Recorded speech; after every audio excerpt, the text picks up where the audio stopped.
আসসালামু আলাইকুম, কেমন আছেন সবাই? আগের একটি ভিডিওতে আমরা এই গাছটির ফল কেটে এর জাত নির্ধারণ করার চেষ্টা করেছি। তো আপনারা দেখেছিলেন এটি একটি থাই মাধবী পেয়ারা, 1 বছর বয়সী একটি গাছ। তো আজকে সকালে গাছ পানি দেওয়ার সময় আমি একটা জিনিস দেখলাম, একটু এদিকে আসো। এই যে পেয়ারাটি দেখছেন, এই পেয়ারাটিকে ব্যাগিং করা আছে, পলি ব্যাগিং করা। এখানে পাখি বাইরে থেকে খাওয়ার চেষ্টা করতেছে। মানে পেয়ারাটা পুরোপুরি পেকে গেছে। এখন এর ভিতরে কালার আসলে কিরকম হয়, এটা কি আসলে থাই মাধবী পেয়ারা হলেও হবে কি না, বা কালার কিরকম হয় তা আমি একটু দেখবো।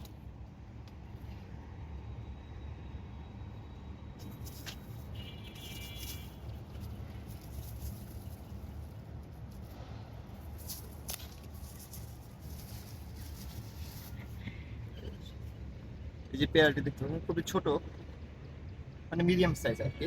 আমরা দেখি আসলে কিরকম কালার।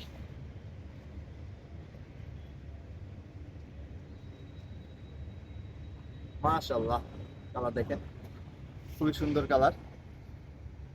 খুব সুন্দর কালার না? আচ্ছা, তো আমরা এটা এখন খেয়ে দেখবো কিরকম হয়। তার আগে তো কোথাও বসা দরকার। তো আমরা এটা খেয়ে আপনার কমেন্ট বক্সে রিভিউ দিয়ে দেব। ধন্যবাদ সবাইকে, দেখা হবে পরবর্তী কোনো ভিডিওতে।